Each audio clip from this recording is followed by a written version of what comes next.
நீ சரித்திரம் படைக்க வேண்டிய நபரா படிக்க வேண்டிய நபரான்னு முடிவு பண்ணேன்னா பிரச்சனைக்கு எங்கிட்ட விடை இருக்குன்னு சொல்லலை.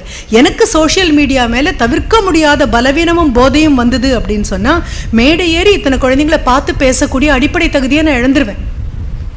என்னால் நான் கூடாதுன்னு ஒதுக்குற சக்தி எனக்கு வேணும்.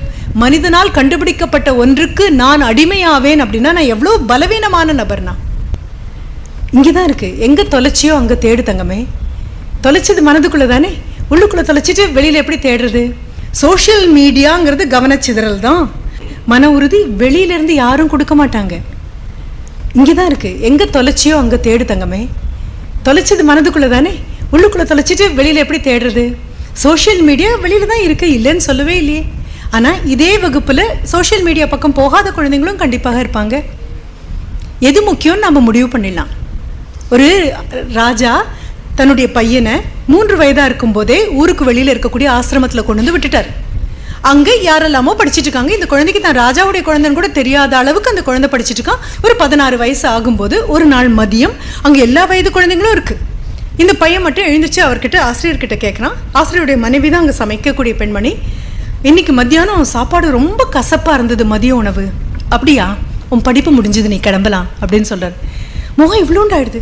சாப்பாடு கசப்பாக இருந்ததுன்னு சொல்கிறதுக்கும் என்னுடைய படிப்பு முடிஞ்சதுன்னு சொல்கிறதுக்கும் என்ன சம்மந்தம் அப்படின்னு கேட்கும்போது அவர் சொன்னார், இல்லை, நீ 3 வயசில் உங்கள் அப்பா இந்த நாட்டினுடைய மன்னர் கொண்டு வந்து உன்னை இங்கே வாழ்க்கையினுடைய எல்லாம் தெரியணும்னு விட்டுட்டு போன அன்னிலிருந்து இன்று வரை இந்த சாப்பாடு இந்த ஆசிரமத்தில் சமைக்கக்கூடியதற்காக பயன்படுத்துகிற எண்ணெய் விளக்கெண்ணெய் தான். விளக்கெண்ணெயில் சமைச்சா கண்டிப்பாக கசப்பாக தான் இருக்கும். ஆனால் இத்தனை நாள் வரைக்கும் கல்வியில் உன் கவனம் இருந்ததுனால உன் நாக்கு இது வரைக்கும் எதையுமே சொன்னது கிடையாது. எப்போ உன் நாக்கில் உன்னுடைய கவனம் போயிடுச்சோ இனி கல்வி வர்றது கஷ்டம்தான் அப்படின்னு சொன்னாராம். உன்னுடைய கவனம் எதில் இருக்கிறதோ அது உன்னை காப்பாற்றும். சோஷியல் மீடியாங்கிறது கவனச்சிதறல் தான்.